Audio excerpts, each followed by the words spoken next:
I was talking to him about a central midfield. Yeah. And he literally at one point in our conversation, he goes, if he does his job and gives Jason Wilcox a nudge, talking about a DM, which he obviously didn't get. So you've just got a massive exclusive that you sat on for 3 months. Oh, I just forgot. Hello and welcome to Stretford Paddock. My name is Joe, that is Ronaldo, that is Jay, that is Stephen Howson, and this is Off the Bar. We've got a lot to talk about because we can finally look ahead to real football. Oh, I thought it was. It's felt impossible. It's felt a million miles away, Jay. I'm sick of these international breaks, honestly. Well, there's not going to be another one till March. And in the meantime, Manchester United have got a quite exciting run of games. Only 3 top 10 teams in the next 10 games. No big 6 teams. We're going to look at that next chunk of games that United have got, starting with Everton, and look at how it can really start to shape the season. Isn't that the final irony of life? There's not an international break till March. We've had loads of international breaks, and I actually wish there was an international break in about 4 weeks. Why? Because then we wouldn't lose half our players for the Premier League games. Of course, for the AFCON. Yeah. African Cup of Nations, but of course. No such luck. Barely had Maz, though, anyway, innit? Mazraoui. I know, but he's still a player. Yeah, They played like 50 games last season. Yeah, the most he he's is. ever played in a season by a We are going to margin. be in a situation where you'll go, we could do Mazraoui when he's away. Yeah, I mean, I want to go through these sort of 10 games. They're not all easy, but then no games are really easy, are they? Because even the ones where you think, oh, that won't be too bad, like Leeds away, they're 16th in the league, and I don't, Grimsby, that's an easy one. Exactly. Eh? This is the problem. But we'll go through that, and whether it's good timing or bad timing, because as you mentioned, we have got AFCON in there. Yeah. Basically, up until AFCON, Sesko's out. So we'll get into that. Also, I want to look at this recent interview with Ruben Amorim, where he's been talking about Jim Ratcliffe, the effect of that interview on the squad and the dynamic, and a little bit about the academy as well. So there's lots to get into. But first of all, Steve, not been on a video together for a while. How are you? Okay. Feeling good? Yeah. You've been on your training course? Yeah. Are you allowed to talk about this? Yeah. Okay, it's not like an army thing or anything. What have you been doing? I'm doing an army one next week or the week after. Been doing a little bit of map reading and that. It's a perishable skill, Joe. Is it? Yeah, and I went on it because I've always felt I was good at map reading, and I wanted to make sure I was good at map reading, rather than just like. So presumably, thinking I am. You start. You've got your paper. You've got your coffee to stain the paper. You've got your little line with an X on the spot and that, and then you have to go and find the buried treasure. Is that about right? Because we used to do that as kids. Orienteering. Yeah, something like that. No, that proper stuff, compass and that. Mate. Yeah, well, day one was all map and compass stuff, looking at different contours, navigating to different areas, finding where you are without knowing where you are. And then day 2, I didn't expect actually, was all digital. And it was how to navigate using your watch, as in like a Garmin, which felt like cheating. And I didn't like it.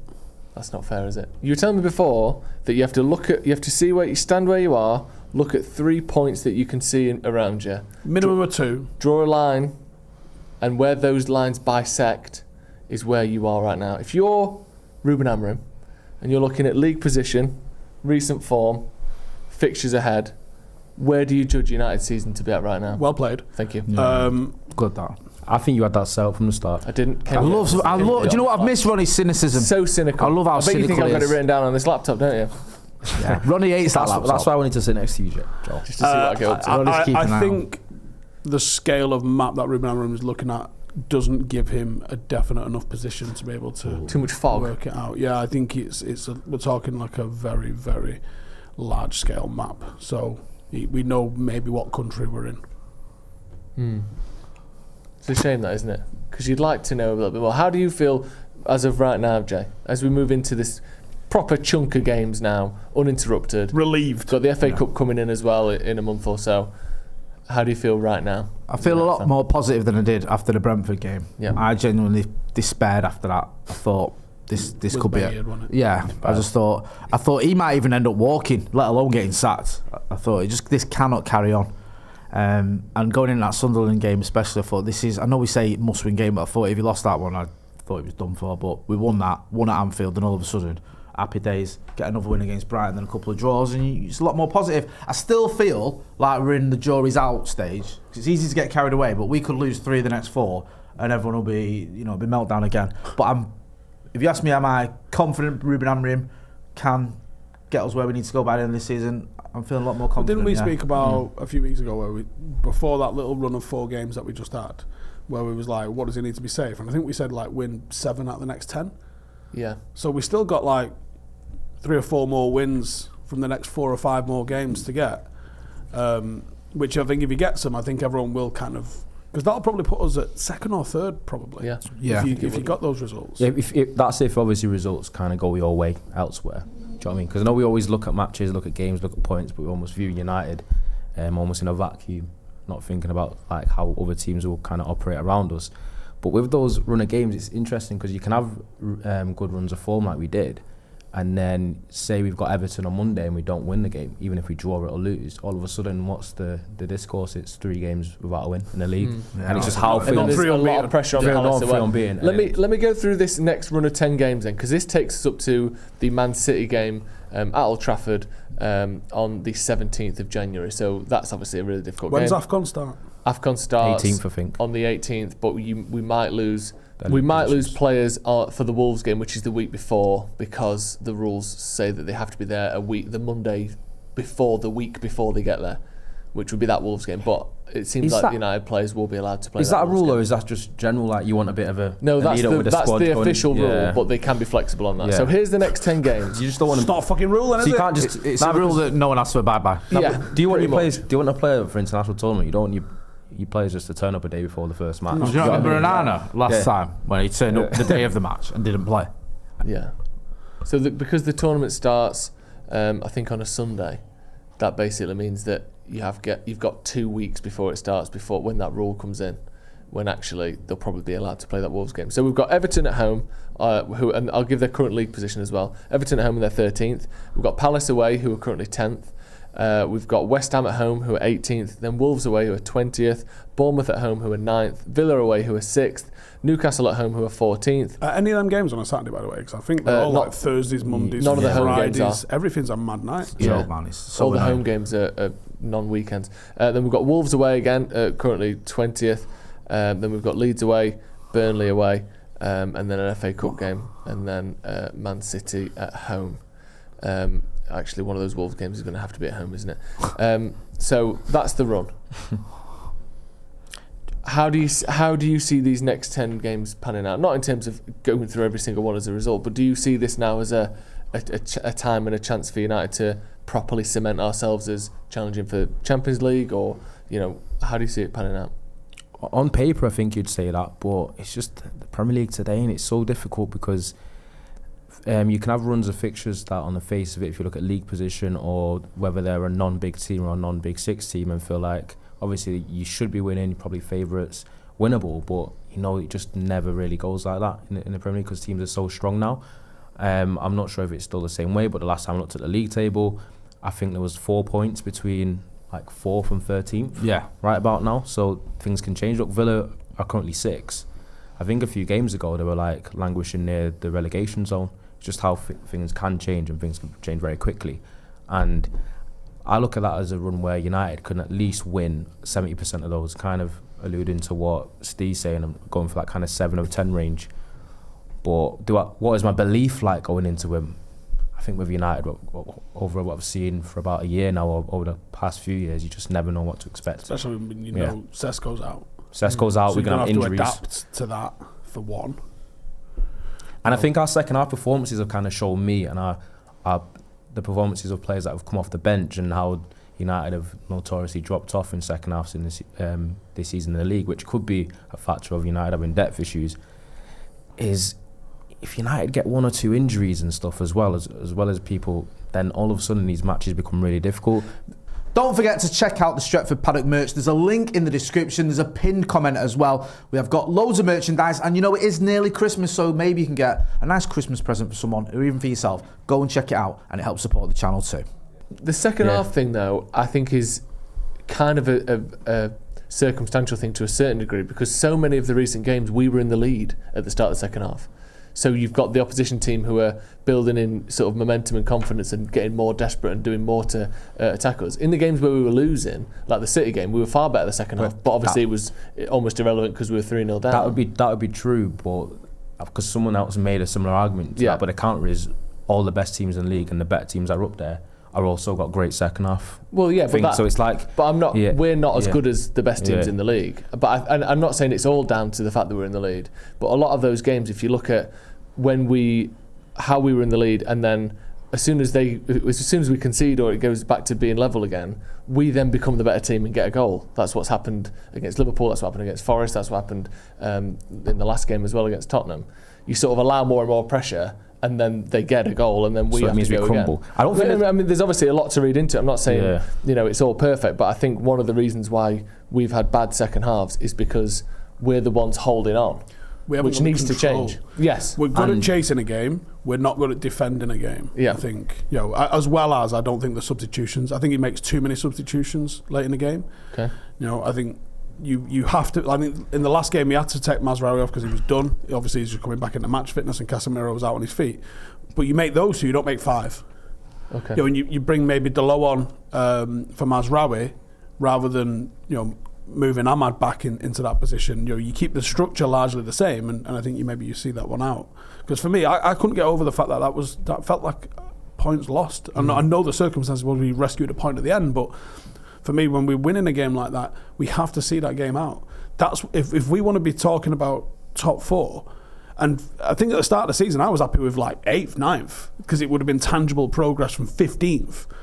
Well, the way the season's gone and the promise that some of our performances have shown, I'm annoyed that it won't be. I'll be annoyed if it is 9th. Yeah. I'll be happy if it's 4. I think it will be top 6 or 7. But 9th or 10th would feel like. I think he's in trouble if it's that.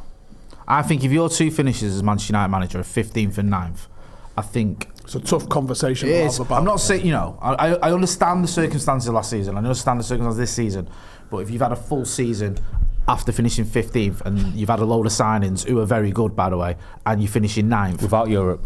I think the no matter what Sir Jim says, I think he's going to be having a sit down with you. Well, how important are these next 10 games then? Because obviously that'll take us to 21 games played, which is more than half of the season. And as Ronaldo pointed out before, and just to give the exact numbers on it, there are currently 4 points between 4th and 13th. So the league is, you could be 13th and basically... It's the championship. What's going on? A 5-game winning streak away from being 3rd. These next 10 games we will start to see some separation there. It's not going to stay this close all season, or I doubt that it will. It never has before. Of course we are. Yeah. So in these next 10 games, Jay, does it worry you? Jay mentioned the Sesko injury, then basically dovetailing that. Sorry? That's Steve. Oh, sorry. Steve mentioned the Sesko injury. Then dovetailing that is the African Cup of Nations. Do you think at the end of these 10 games we'll be sat going, only 7 points from 7th? Or do you think we'll be looking down and saying, actually, we've put a good run together? I think we can put a decent run together. I do. I think there's a lot more belief in this team than there was even a month ago. I think which helps. I think there's quality there as well, and we're seeing that.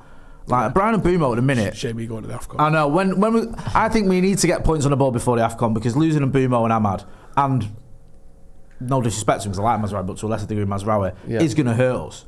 And you're going to see that. You're going to notice the difference there, aren't you? Because I say this a lot, but Mbeumo at the minute, it just feels like he's almost become like a talisman for us. Everything seems to be like about him. I know Casemiro's vital and Bruno will always be vital, but Mbeumo's just been fair. And I just feel like with him gone and Ahmad, you're going to feel that. And I think now, looking at it, you go, Everton, Palace away is a tricky one, but West Ham and Wolves, well, I don't know when we're going to lose them, but there's a few games there before any of them go where you can, or at least 2 games where you can win those games, get yourself right up there, and then sort of deal with it when they've gone. So, in answer to your question, I think we'll be there or thereabouts after this run of games, and we should be. Even losing those players, we should still be there or thereabouts, because we've still got other good players. It's not all about those players we're losing. And also, these run of games ain't that deep. It's not to get to. If Sesko has a relapse on his injury, and you lose Ahmad and Mbeumo, and you haven't got Sesko, pick me a forward line. I mean, Cunha, Mount, Bruno. Yeah. To be fair, if you look at Cameroon's keeper, then Mbeumo might not be gone for too long. That's a good point. That's 4D chess, that. Yeah. We knew what we were doing. I think Cameroon aren't rated that highly. 33-1 to win it. Yeah. And they've just not qualified for the World Cup, haven't they? Yeah. So, it obviously remains to be seen. I'm sure, well, I don't know, they might not get out of the group stages, but it's going to be a few weeks at least, isn't it? Just on the sort of Everton game specifically, is a game at home against a team that we've struggled against, I think, in recent meetings. Although actually, 5 of the last 6 we've won. But wasn't it last season when we lost to them? Was it? Or was it? No, we drew with them over there, didn't we? You guys scored. You beat them 4-0. Rashford scored 2. Did Xerxes score? Yeah, Xerxes got 2. I think that was one of our better. And we drew away. That was it. Because we didn't beat them away. They're a sort of team that United tend to do well against longer term. Do you see that being the case in this one? How do you like them under Moyes and the way you would match up with them? This season they've looked pretty good, and obviously Jack Grealish looks like he's remembered how to play football to a greater or lesser extent. Moyes' team's always going to be tough to beat, but they're only ever going to be 50% at best, aren't they? You know, they were fucking bad last year. Yeah, they were really bad on the verge. Yeah, they were really bad last. I think they're safe this year, but they're still bottom third of the league. Yeah. What do you think? I think looking at Everton, I think United should go into that game. Obviously, as favourites to win it, but as with every Premier League team you face, there's dangers and things to worry about. Is it away? It's nights at home. You can't. You can't have a Premier League day off. You can't have a day off in the Premier League against any team because then you can be punished for it. Because at the end of the day, they still have players like Cohesion. Grealish has played well. They have Ndai, who I love, who ironically plays for Cameroon as well, but he's quality. And then striker-wise, they're a bit iffy. They've got Barry and Beto. I know you can always take the piss out of Beto, kind of a little bit. He's not exactly world class, but he can be a bit of a problem. Do you know I rate for him? Yeah. I think Garner's done well now. Yeah, whenever I watch him, he looks a right useful player for him. He's always been good. Yeah, no, that's true. That's a good point. He's had a Premier League career now, do you know what I mean, basically? Yeah. So he's definitely done well for himself post United. I think he's been playing a couple of games right back. Yeah. As well, because they have full back issues currently, and they don't have Brantwaite. He's injured, so he's also shy. He's £100 million centre back here, Steve. He's fucking shy, Joe. What's he good at? Being tall. Ball playing. Correct. No, he's not. Ball quite quick. No, he's not. He's a left-footed centre half. You know, they're all right. So the fact that they're rare doesn't mean he's good. There's a bit of novelty with him in it. He's no better than Tarkowski. I like Tarkowski, though. Yes, good. Tarkowski's decent. Manky. No one's claiming he's worth £100 million. He's an Oldham Academy graduate. Done well. That's the. He'd be one of the people in the Greater Manchester International 11. Yes. Yeah. Who, Tarkowski? Yeah. Might even be captain. Yeah, might be. Everton at home, though, is the definition of you need to win this kind of game, isn't fucking it? Right it is, yeah. Like, there's no real excuses not to win that. I know they're a decent team and they're harder to beat under Moyes and they've got a bit more spirit about them, but they don't have that much quality and you're playing at home. United's home form has been very good for most of this season. I think in terms of performances, it's been pretty good all of this season, and then obviously some really good results recently. Well, look how easy we made Sunderland look. Yeah. Notoriously doing really, really, really well this year. Made them look very ordinary at home. Yeah. Why do you think that is? I know obviously teams play better at home, but why specifically do you think this United team looks so much more just in control of games at Old Trafford? No idea. No. I have no idea either. No? Because people just say the usual, like, basic stuff of home field advantage, I guess, innit? Like, your own fans, your own environment that you're used to playing at, I don't know, but Old Trafford's not really been that much of a fortress in recent times, last 10 years, but when it used to be somewhere that teams turn up and already chalked up a loss basically on the team bus, but now obviously it feels like we have an essence of that again, but to be fair, it depends what the sample size is, I guess. No, there's been a couple of games where I feel like the crowd have made a bit of a difference. Like, look at the Burnley game, for example, where we kept going, everyone was up for it.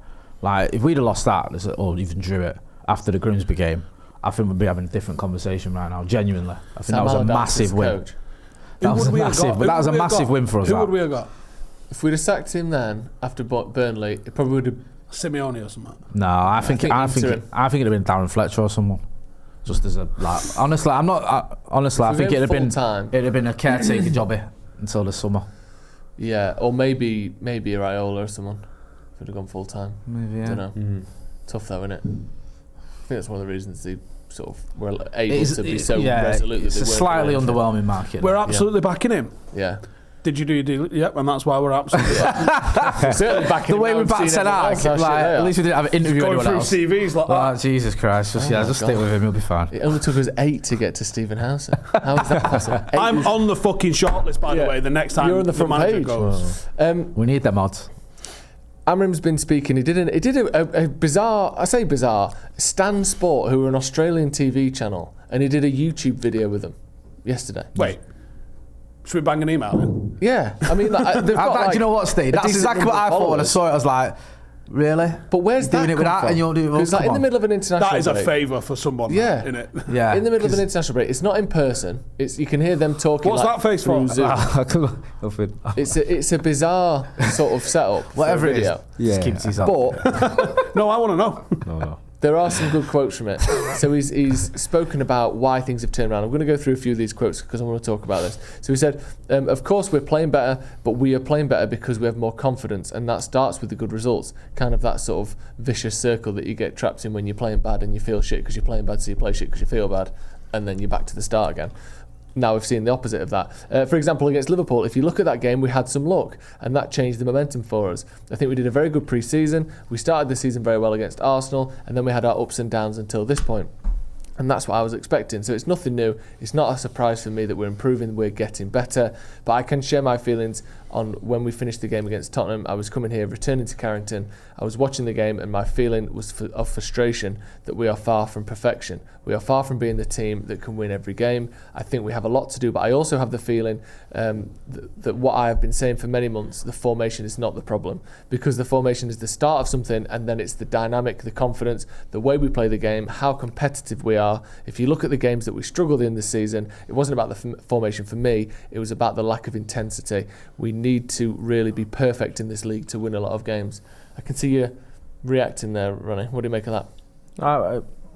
There's nothing anything negative for me to say. It's just more. I was just more taken back by the amount of interviews. I know we spoke about this at length, but that has to be like interview number 300 or something that is done here.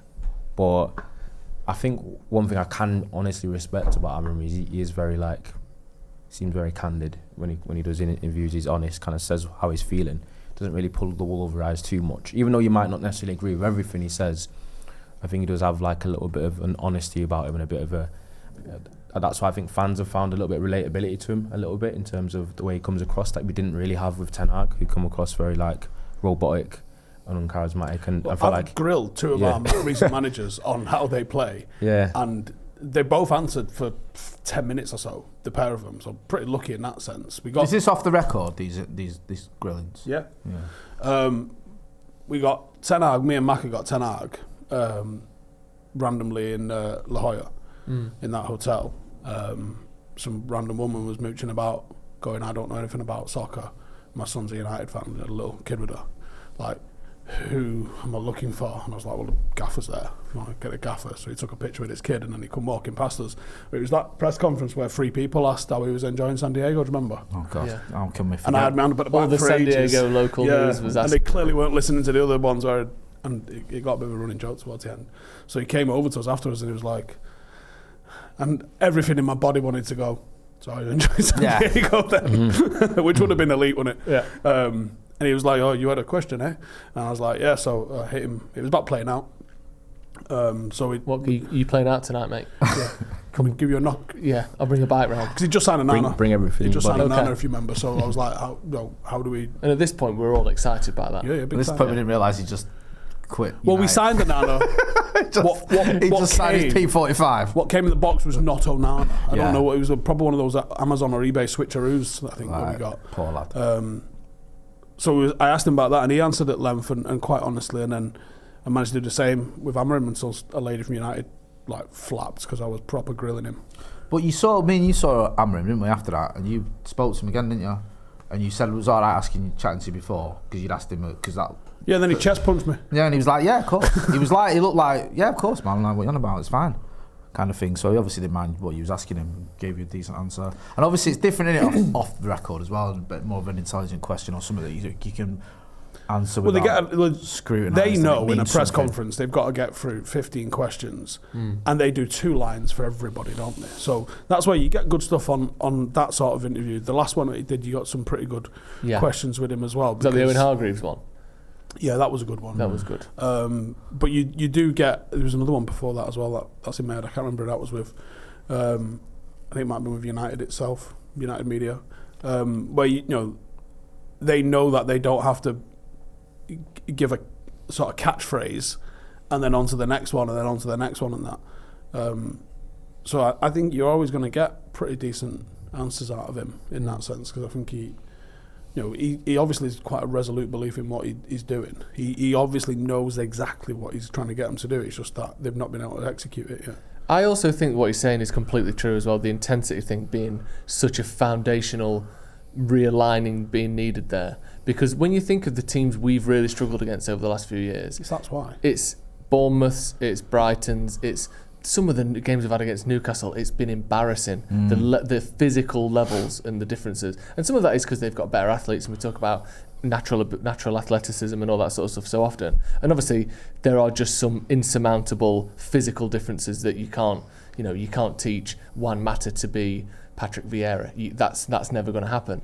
But there's been so many times where players will play for Man United and you can see that they're not working as hard as the opposition.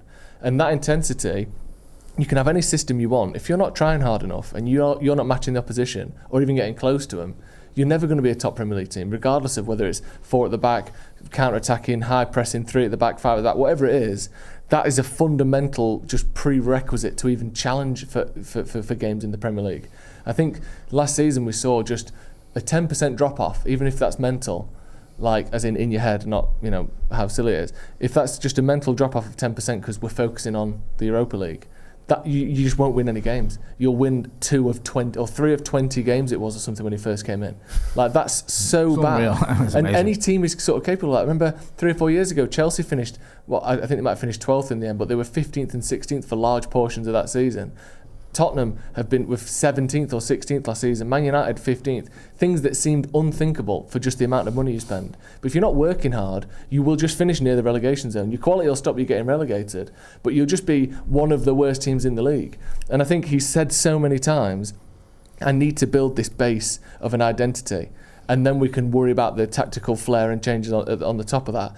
But I do actually feel for the first time in probably 2 or 3 seasons that we're matching our opposition just in terms of work rate. We're not getting bullied and everyone doesn't look 5 yards and 10 yards faster than us. Look at Casemiro. He certainly hasn't got faster in the last 12 months. And the structure around him is helping him.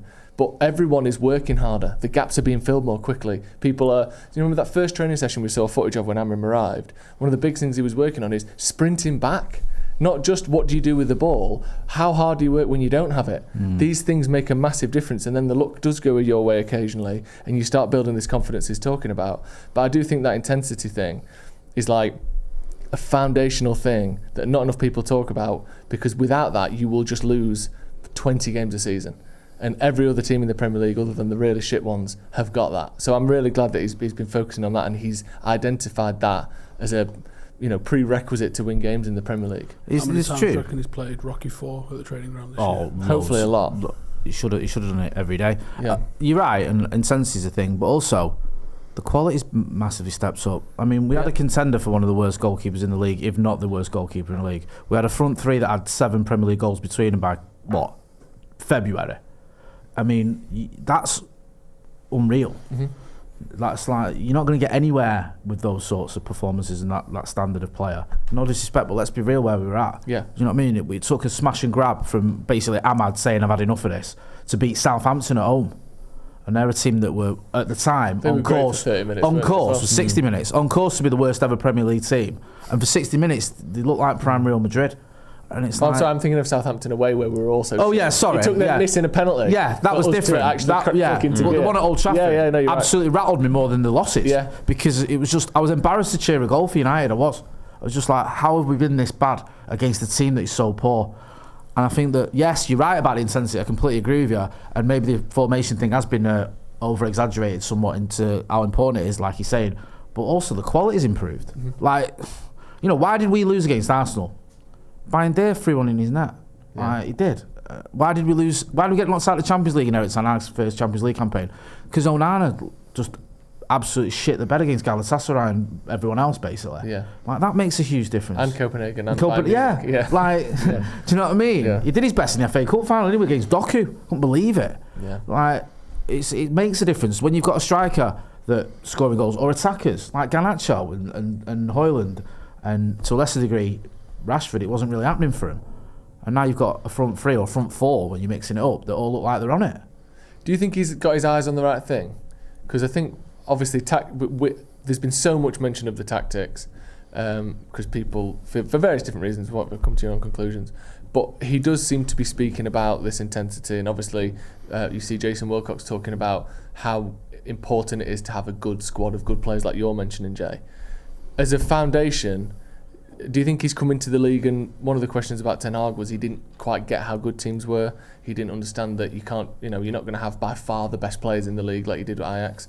Do you think Amorim is at least focusing on the right things in order to help United, or Amorim was a victim of the same thing, weren't he? Didn't Bruno Fernandes come out, kind of bait him out in an interview early on, saying that Amorim pulled him aside and was like, "Fucking hell, he never told me like the lesser teams were as good as this." But if you learn from that, obviously falling victim to it, you wish that didn't happen. But then not addressing it and not learning from it is the thing that will lose you your job. Do you think he seems to have learned since he got here? Yeah, for sure. And he's definitely, obviously, he's mentioned the formation thing, saying the formation is not a problem, and he's always like been like serious about that. I don't think I've really once criticised the formation, because what people keep doing, and we spoke about at length, is they keep conflating formation and principles and style of play as the same thing. Because, for example, we aren't the only team in the world that probably plays a 3-4-3 or a 3-4-2-1, or whichever way you want to say it. But not every team that plays that formation plays the exact way, same way. There's like a lot of differences between it, like different ways you might build up, different ways you might press in that system, different ways you want your team to rotate and just play in general, whilst having the same formation. All the formation is really is a framework, innit? Everything else can be so different, because then people make the excuse of, it's the formations that shit. That's another short-sighted thing to say. But also the way we played against Sunderland and Liverpool was not the same. It was the same formation. The execution was entirely different. So I hear him in that point, but it's, at the same time, I think the criticism has gone beyond what the framework and formation is. It was like stuff we were seeing in games, which is obviously there's been improvement this season, and I think the added quality in attacking areas of Cunha and Mbumo, obviously Sesko, etc., has made a massive difference as well. And then obviously performance levels, because then you've got De Ligt, who's been probably one of the better centre halves performance-wise in the league this season, showing me a level I didn't see from him last season, when everyone still thought he was solid. I just thought he was, I'm not going to lie to you, I'll be honest, I just thought De Ligt was alright, average. I thought people were kind of like over-egging how good he was. And then I think this season he's been really, really good, I'm not going to lie. So sometimes that can obviously help. But yeah, I do find myself as someone that's been critical of the manager and Amorim, is that when I hear him speak more often than not all the time, I do find myself like nodding my head thinking, I kind of get what he's saying. He has said a couple of mad things as well. But he said some few mad things. That's why I was going to say. I remember Moy saying shit like this. Well, do you remember anything particular? No, it was just like, fucking hell, the writing's on the wall here. Like there was a few things he kind of backtracked a little bit, or tried to explain like the worst team ever, and then he was like, well, statistically look at what I'm saying here, and like you can understand where he's coming from, and like you were saying, he is very candid. And sometimes that can almost be your undoing. It's also emotional, isn't it? Yeah, and like you saw it after. I keep going back to the Grimsby game because that was the one where you saw it properly, didn't you? Where he looked visibly upset. He gave a few interviews where he was saying the same thing, and he just looked rattled, for want of a better word. But you kind of expect that with someone who is so honest and is so sort of open. And by and large, I think in terms of the way he's handled the media, I think he's handled the media arguably better than any United manager I've seen since Fergie in terms of what he needs to say and what he needs to do, because every United manager has had problems with the media. I know everyone loved Ralph Rangnick, but that was because he was mental, and he just said anything he wanted and didn't mind who he threw under the bus. Where you can only get away with that if you're a caretaker manager or an interim manager or whatever. That's not really one for longevity. Moyes, as we mentioned, said some utterly outrageously stupid things, considering he was managing the defending Premier League champions at the time. You know what I mean? Like, we're going to make life difficult for Newcastle, and we aspired to be like Manchester City and Liverpool the favourites and all that drivel. And then you look at Jose, who fell out with everyone and refused to accept goals that we conceded were really goals, and giving us trophies that we didn't win. And absolutely, what was going on. And then Ten Hag towards the end arguing with Ian Ladyman for 10 minutes. Yeah, it wasn't a good look. So even Ollie looked done in. We all loved Ollie. Whereas, despite having a few wobbly moments, Amorim is pretty still charismatic. And as we've all seen, we've all been in a press conference and seen him firsthand. I think he handles the media very well. I think it's amazing from a human psychology perspective of like, you kind of build the parameters that we see you through when you're introduced to someone. So like Amorim, because we know he's emotional, because we know he's threatened to quit previous jobs, because we know he's someone that wears his heart on his sleeve and, all the sort of cliches that you want.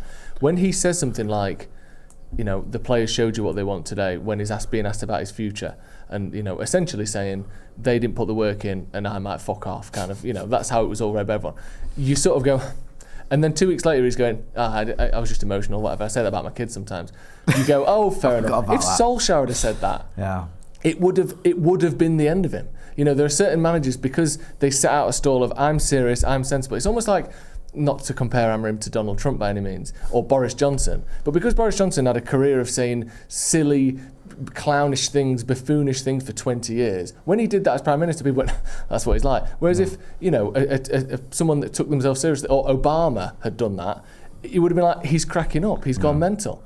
We kind of, almost, do we need a manager that sets his standards of, I might say, I want to quit, this is shit. Is that what Fergie did, in a way? Fergie would never the sort that would say, I might quit, but he would lose his rag. So you could never say he's lost his head. Because he came out of the gate without an head. Yeah, and this is sort of, that's kind of what I mean. Like, it's staying true to your character, whatever it is always seen as more acceptable than doing something out of character, even if it's less extreme than this person's day to day. It's like Van Gaal. I almost missed him out, but he had an element of that, didn't he? Yeah. Talk about sex masochism and the mince pies are over there and then storming off and Louis Van Gaal's army and all that. It was almost constant. Yeah. Like, if Solskjaer had said some of those things, you'd think, oh God, he's not well.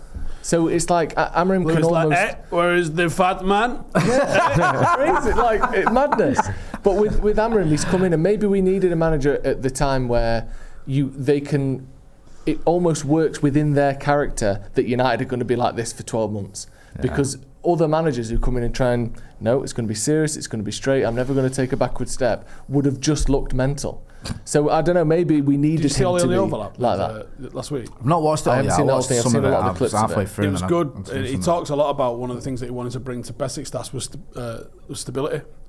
And you think, that's he came and he said they were always too high when they won, too low when they lost. And he said, because I'm a bit more even keel, which he comes across as, doesn't he? And maybe that was he's undoing a little bit of United a little bit. Yeah, I mean it's mad, isn't it? Like that. Like Amorim is quite high, and to be fair, he hasn't gone too big when we've won. Like he said, for example, the game against Liverpool, you look at the game, we had some luck and that changed the momentum. He's not saying I'm a genius, everything's amazing, Liverpool are shit. That was more Ten Hag. He's admitting that there were some failings there. But yeah, Ten Hag had a little bit of 2 trophies. Yeah, Ten Hag had a little bit of the poor 5 games, he'd win a decent game, and then his kind of bravado in the post-match would be like, what you're saying now kind of thing, the way you come across in it. Did you not see the Liverpool game? We won it. Like, shut up for a bit. Yeah. It's the advantage Amorim's got, he's got 2 big advantages for me. One, the bar's never been lower as a United manager. It just hasn't. We're sat here talking, you said factor, like we could finish 7th and we'd probably be okay with that. You finished 7th and you were getting sacked usually, unless you won something. David Moyes is in the corner going, like, exactly. Like, there's that. And also, sorry, Ronnie. No, sorry. He's got people above him who seem to know what they're doing. I don't think we've had that since Fergie retired. Like, the signings have been very good under Ruben Amorim. I don't know how much is that down to him, how much is that down to Wilcox or whoever, but we've had very good signings that look like they're working out under Ineos. And you've got a whatever you call him, part owner coming out and backing him. He says has had an effect. So he does have those 2 advantages that other managers didn't have. Do you know what? I've just thought about this actually because it never dawned on me at the time. But I was talking to him about a central midfield. Yeah. And he literally at one point in our conversation, he goes, if he does his job and gives Jason Wilcox a nudge, talking about a DM, which he obviously didn't get. So you've just got a massive exclusive that you sat on for 3 months. Oh, I just forgot. Amorim's fuming with Wilcox. Wait, you've got. What did you say? That he's exclusive. He just sat on for 3 months. All right. He's not said anything about it for 3 months. He went, 3 months ago when I spoke to Amorim, he kind of sat on. Was no. We was talking about DM, Yeah. and he was like, if we could, he was like, because I literally think I said to him, when I look at the profile of all of our midfielders, I don't think anybody fits what my understanding is, and that's why I was like, explain to me how you see this system going. Like when we had an extra centre half, I know what a 6, 8, and 10 does. When we make an extra centre half and take a midfielder away, which responsibilities are we taking away from midfield and adding to defence? We didn't get a full proper explanation of that. But one of the things he did say was, and if this guy does his job, like, they were obviously talking to central midfielders. We clearly didn't get one. Maybe should have went and asked and said, why did we sign Ugarte for then? You're not going to slag one of his players off, is he? I don't think. No, fair enough. Because was he meant to be that guy? Yeah, but also he didn't sign a guy. Yeah. He was signed for the previous manager, wasn't he? Which obviously didn't want him. Who didn't want him either? Ten Hag made it so obvious he didn't want him. Yeah. Didn't play him, didn't want to start him. Apparently it's because McTominay was sold as well, and Ten Hag really liked McTominay. So, and he didn't rate. What's all this revisionism going on about McTominay? Because he scores an overhead kick for Scotland. Yeah. Like, he was never going to play as the number 10 ahead of Bruno. He would be playing as one of the 6s because he's not creative enough to be one of the number 10s. And he's not a good number 6. No. And also, I've heard that this season. And we didn't want to sell him. He wanted to go. Like, it's such a revisionism about. Like, people can't accept when someone sort of finds their level. Like, the Serie A is a good league, but it's not the Premier League. It's, Scotland versus Denmark is good standard, but it's not the Premier League. Like, to look good at that level, I think that's about where he's at. I think he's a very good player for that level. Yeah, I hear you. But he's not a top level Premier League player because he's not good enough on the ball to be a 10, and he's not good enough off the ball to be a 6. So I think that, fair play to him. I'm glad that he's happy in Napoli. But that was never going to work at Man United. What's Højlund's level then? Because obviously there was a bit of revisionism whenever he had scored a goal. Fucking league. And then listen, he's apparently shit in the bed the same way. And well, he's got a few goals this season, hasn't he? So because you fucking hear about him every time he does. Yeah, every time he does, but not when he's having his stinker. 0-3. And apparently their fan base aren't really having him at all. I think he's bang out. They're saying his general play and stuff is bad. But that's the sort of player that he is, isn't it? It's a kind of doesn't do a lot, but hopefully by the end of the season he's got you 20 goals. That's been the way it's been at United for years, though. I remember Dan James having a good game for Leeds, and fucking my timeline was full of shit about how we should have kept him. Can't get in the starting 11 now at Leeds. That's what I mean. It's the nature of the beast, isn't it, United? Even Alanga's gone on and just got a £60 million move to Newcastle. But he never really looked good in a United shirt. No. And Newcastle fans are not having him, are they? And they're not having him at Newcastle. Not having a good time of it there so far. I know it's only early doors. Yeah. So it's just it's a mad one when it comes to, like, especially ex-players and revision. It's the same after Garnacho went the first 7 games without a goal or assist, and he had one against Karabag and then 2 assists against Wolves, and everyone's like, he's got more GA than Cunha. What the hell? Blah, blah. Are there any players we've let go in the last 5 or 6 years that not that have gone on to do well, because McTominay has undoubtedly, that you wished we didn't get rid of? Cavani. The only one that's done well, but you can't. But then he had to go because you didn't want him because he was obviously a bit of a wrong'un, and that was Greenwood in terms of how he's gone on and performed. But obviously he had to go. Yeah. But I don't think there has been that many that we should have definitely kept. Because there's one thing going away and being successful at your new club. There's been a handful of them. Anthony smashing it at Betis, but you don't wish we'd kept him. Cavani, and even Cavani by now wouldn't be here. So there's no one I think that, just because of his age, there's no one that I think, fucking hell, we should have kept them and they'd still be helping Man United now. Literally none. No, even I'd love to see Alvaro Gomez in a shirt. Alvaro's the answer. Yeah, that's the only answer. I'd love to see Angel Gomez back in a United shirt, but he probably wouldn't have got the opportunities, and I don't even know where he starts for us right now, which position. Yeah. He looks great in France, but the physicality and the amount of aerial balls in the Premier League, you can't really play him in midfield. You'd have to play further up, and he's not displacing Mbeumo, and he's not displacing Cunha. Yeah. Same as McTominay. Like, where does McTominay play in this system? That's what I mean. Arguably as one of the 10s, but he's not better than either of those two. He'd play as one of the pivots. He'd be in the same position as what Mainoo is, which is like behind Bruno, and not playing. I think you're right, Joe. I don't think there's anyone, and it does my head in. Alvaro's the answer. Yeah, that's because it was a wrong decision. But 1 in 10 years ain't bad, is it? In terms of track record of who we let go. It's when we let them go, how much we let them go for, and typically the problem's been who we've replaced them with, not letting the wrong people. Fucking leave. Ethan Laird, who's playing right now, right wing back. Yeah, that'd be good. Should we take a bit of a turn? Ian Wright on Jude Bellingham has been quite the talking point today. He was on the overlap with Wayne Rooney, Gary Neville. Was Roy Keane there as well? I think he was, yeah. Yeah, he was. And Jill Scott as well. And he's been talking about the media's treatment of Jude Bellingham and how he deems it to have been sort of rooted in racism. So I'll read a few of the quotes and I want to get into this and what people's thoughts on it are, because I think it's worth talking about, and it's sort of quite a bold stance that he's taken. And I think a lot of people do agree with him. So he said, I don't think that they're ready for a black superstar who can move like Jude is moving. They can't touch him. He goes out there, he performs, he does what he does. He says, who else? It's too uppity for these people. I'll put it in football terms. They all love N'Golo Kante. He's a humble black man, gets on with what he's doing. Not saying that he's an Uncle Tom or anything. It's just how his personality is. But if you get a Paul Pogba or a Bellingham and you get that kind of energy, that does not sit well with the people. That kind of person, someone like Jude, for some reason, frightens these people because of his capability and the inspiration that he can give. We were talking about this a little bit before.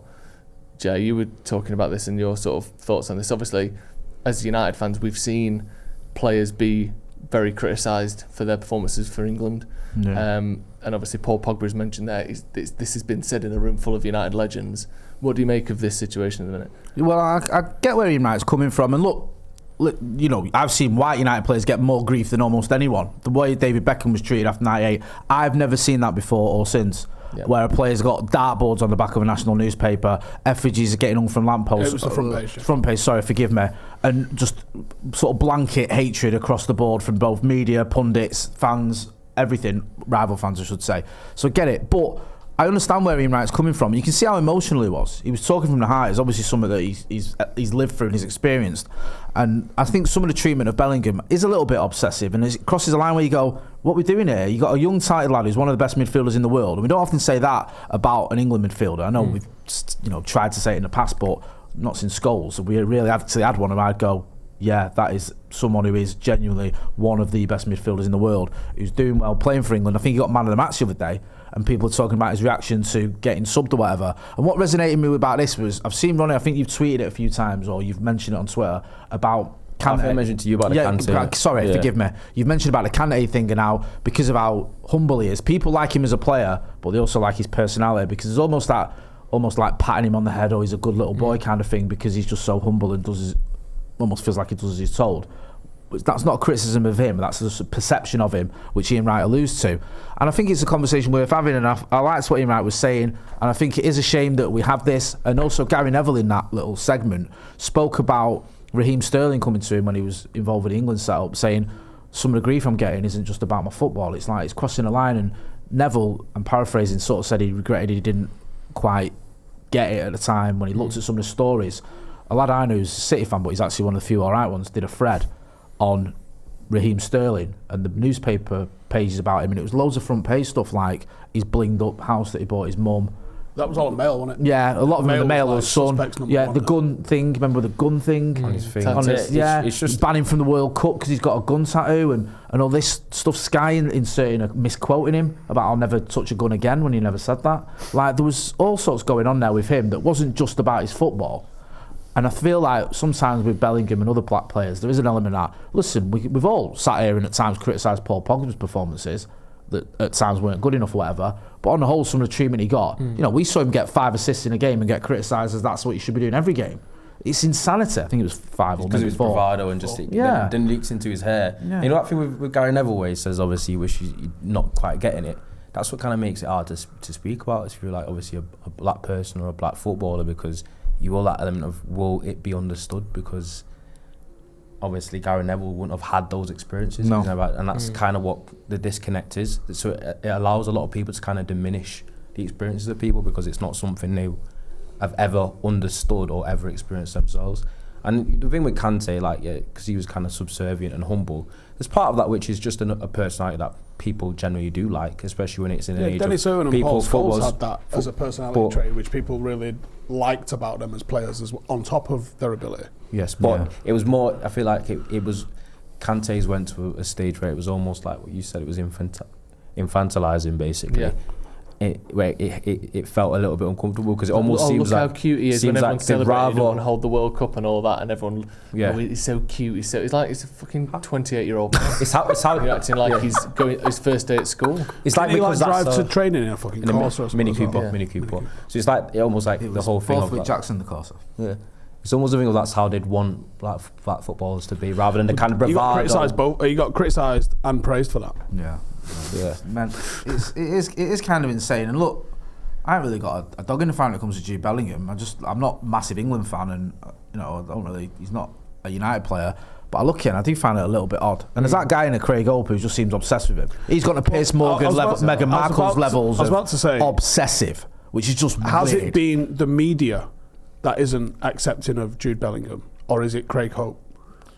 I think it's the media, it's general fan base, but it's not the general point Ian Wright's making isn't just specifically about this Bellingham situation. He's using it as like a little example of a bigger issue, and you can tell by the way he speaks about it. It's something that he's lived and experienced it, because you can see how emotional he gets when he's talking, and it's come from a place with what he's seen for years playing football. He played in the fucking 80s in London. Exactly. Right? You can imagine some of the away days that he would have experienced, especially because he came up through the leagues as well. Even at the fucking highest level. I remember some of them as a fan. I didn't want to go when I was a kid, let alone as a player. And put it this way, for example, could you argue that could a black footballer get away with being like how Thingy has been his whole career? Zlatan, for example.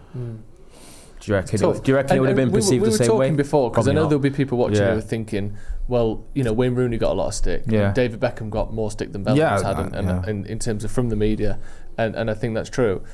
But what we were trying to work out is, when's the last time, obviously there have been white players that have been criticised as much as Bellingham, but when's the last time that a sort of a black player got away with what was perceived as having more personality, being a sort of superstar? And Foden and Grealish absolutely get treated Jack differently. Grealish in particular, some of the stuff he's done off the pitch. He cost £100 million, which is at the time I think the most anyone had ever been bought for in the Premier League. He's failed to deliver first of all. Didn't live up to the fee. I would say, I know he helped win him a treble, so it's been basically everything's off the table in terms of criticising him. But I think he had fewer good games for City than Pogba did for United, I would say. I'd agree with that. And is literally getting caught drink driving, is just pissed for a year, and that's a laugh. Completely lost responsibility of himself as a player for 12 months. Like, it wasn't just like, he's had a bit of a rough start. Didn't turn up for a year. Wasn't it a year without a goal or something? And then left Man City, and everyone loves him. And the media likes him, and what's he like? And we can't see Birmingham on a map, and isn't it funny? And then you look at Paul Pogba, someone that had all the weight of Man United on his shoulders and was torn to pieces for the whole thing. How much of this is racismo? Because there's definitely an element of that. And how much of it is playing for a big club, though? And that's not like, let's have a little bit of a joke at City, because I think that the common denominator here isn't a race thing, it's a Manchester United thing.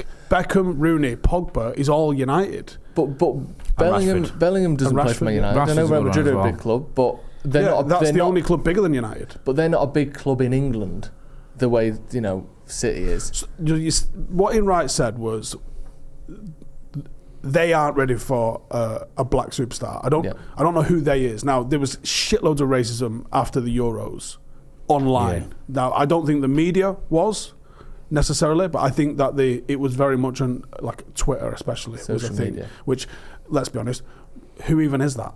Yeah. But when was the last? Like, who is the last true England superstar? Is it Rooney? Because I don't think Harry Kane.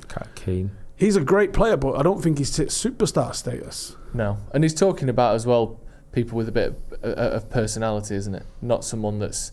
Harry Kane is very much there. You can't say personality for fuck's sake. No, you know what I mean? He's the sort of model professional, and he's very quiet. And we're looking forward to the next game, and I'm happy with the fucking boring. I think people with genuine personality do. I think Grealish ticks that box, and I think he's a good example. Because who else in the England squad is there? But in this current squad, I wouldn't say there's anyone. I think Rooney, like you said, is probably the last one before these lot, and he got torn to shreds as well. But Foden. There is 100% a racial element to it. Palmer, he's fucking bang average. Palmer, maybe.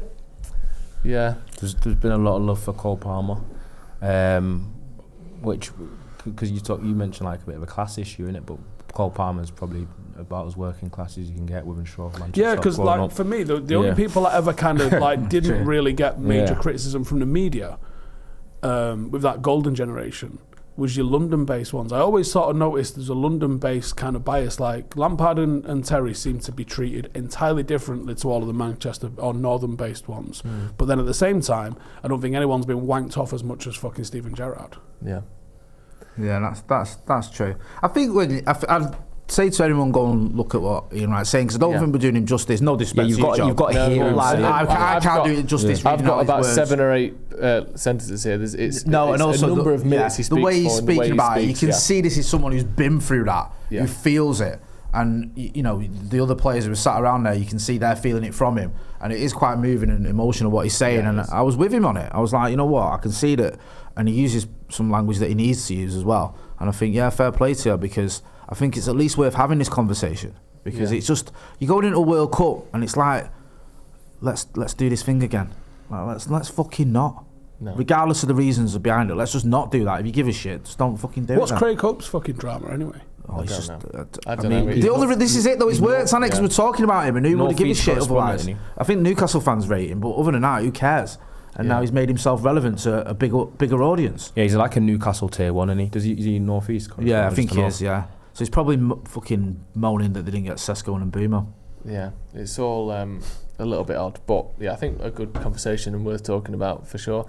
I think that's a good place to wrap up, personally. Okay, we're not doing James Maddison's YouTube channel, no. We can do. Have you watched it? No, I've not seen a thing. Oh, well, we can't fucking talk about it. That's what I'm checking. A lot of Tottenham fans kicking off because he basically does a video in the stands live, not live, but reacting in the moment to the Tottenham game with Angry Ginge, as though he's not a Tottenham player. He's just like a YouTuber or fan watching the game and getting in each other's face, and a lot of Tottenham fans are a little bit pissed off with him. Would you be annoyed if, let's say, pick a player? Well, Matt had a YouTube channel.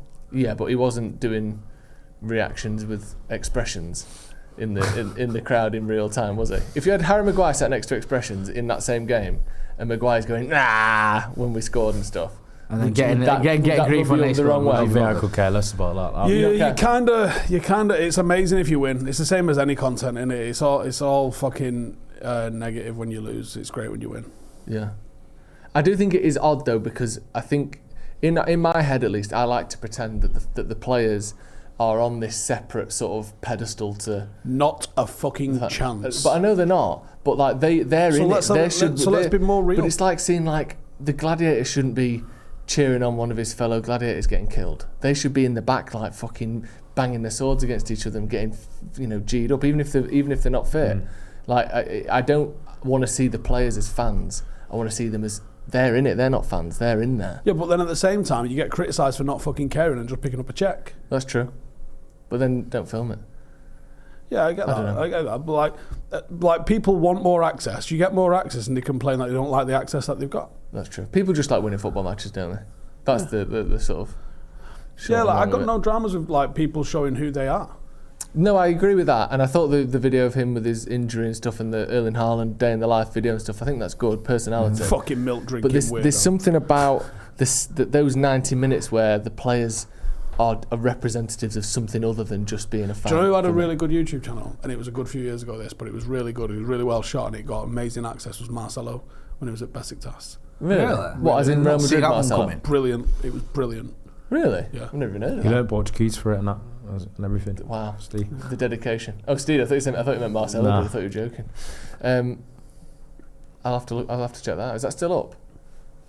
It's a good few years ago since I watched it, but I remember thinking, "This is great." It's like taking you into the changing room, you seen him getting warmed up and all that sort of stuff, getting a pre-match massage and stuff. It was, I think the one of the best scenes that I remember was, you know how Istanbul is basically split by a river. Mm-hmm. Well, when Besiktas won a title, they had a flotilla going on in the river of all these fucking boats. It was like an armada. It was mental, and he's filming on the boat like the celebrations. Turkey and football is just. You've been over there, haven't you? I love it. Yeah. Is it the Tiber or the Bosphorus? Not sure. Jay, let me paint you a scenario. Tiber. Manuel Ugarte is injured. Yeah. He's in the crowd. Yeah. At home. Okay. and he is Uruguayan. Yeah. He's Which we know filming, are shit South Americans. filming Yeah. a YouTube video The worst. Most boring South Americans. with They speed, might as well be fucking Welsh. and United draw the game. How does that go down amongst United fans? With Manually speed. guy, I'd be actually amazed that he was doing that, to be honest with you. I Who wouldn't would the like- current United player who makes the best YouTube channel? Oh, I think Ahmad. Yeah, I think No. that's not a bad channel. Ahmad doesn't seem to care, does he? I think he'd Or be Cunha. like... I think Xerxes. Xerxes would be going. Xerxes I would don't know. I get where Steve's coming from, and look, I always think, even though we're literally on YouTube, I always think like this content isn't probably made for me. Do you know what I mean? Like, I'm 45 years old, and I think some of it is just like probably younger fans and people that are going to watch that because they get it and that's of interest to them. So I'm not that fussed because like he's got ginger of him. I know his audience is mainly youngsters, so it's one of them. Like, if he wants to do that, let him do it. I mean, I'm sure Spurs fans are kicking off because they love kicking off, don't they? Well, here's the thing: Spurs, because of Arsenal Fan TV, hate anything YouTube straight off the bat. That's their just default stance is fuck YouTube. So there's no one going to do YouTube well enough that Spurs fans are going to be happy with it anyway. It's a nice point. Yeah, it's a good place to end it. There you go. Thanks, everyone. Thank you for joining us at home. Thanks, Ronnie, for coming on. How was it on Off the Bar? First time on here, I think. Oh well, yeah. After your little trip away, we thought we'd get you on because we missed you on the Paddock podcast. You've been for some warm weather training in Dubai, haven't you? Yeah. Yes. Yeah, stubbed his toe. Oh, did you? What you done? You just poor nail clipping that backfired. Oh, is it? Surely it's happened to you before. What you done? I just clipped my toenail and I'd not cut it. I've cut it too far down and it had like a loose nail at the end, and I've ripped it off, and then I've like cut down the side of it and obviously not covered it, and I've got it slightly infected. If everyone wants to hear Which how foot is bad- it? Left or right? Left. Left. You're You don't left-footed? fucking use your left anyway. Are you left-footed? Don't worry about that. Nah, but it's not that. It's just like it's actually one of them where anything that's wrong with your toe, you feel it as you walk. Do you know what I mean? It's just annoying. It's Left foot? Classic. The only time he uses his left foot is to balance when he's having a piss. Oh, is it? Right, sorry. My bad. Cheers, Jay. As always. Well done, Joe. I reckon- Cheers, Steve. I'd actually go as far as to say my left foot is probably better than yours though. Wow. Oh, how do we prove Are you this? left-footed? Yeah, you left footed. Obviously, otherwise that joke wouldn't work. Yeah, of course. Who's got the better left foot? If I How gave do we you prove this? 10 penalties each with your left foot, Penalties don't really work, do they? all right then. Fucking 10 free kicks with your Accuracy left foot. challenge. Accuracy challenge. Yes. Done Yeah. Tuesday. See you Yeah. there. Right. No worries. Yeah. Forward to it. Bring the fucking coppers. Let's have it. That's where you should react and be like, fucking hell, you fucking should be. You should be. Hello. You absolutely should be. Don't tell him what to say. Yes, but you should be. You've got a challenge now that we're going to film of accuracy challenge with Steve's left Get one of foot and those your like left foot. metal men that go in the wall and see how many times you can knock it down from 18 yards. Because there's a couple of things I can do with my left that aren't much worse than my right, and there's a lot of things that obviously not. If it's like a passing challenge, then I'll probably have you. I can skim a pass accurately. I think we should do a free kick Yeah. Okay. and a cross, Ooh. or a free kick, a cross, Yeah. and then like a switch. And a little dribble through some cones only using your left. I could do that. There we Yeah, go. I think he's absolutely. He's done fucked it you there, hasn't he? Right, thank you very much for joining us. See you in a bit.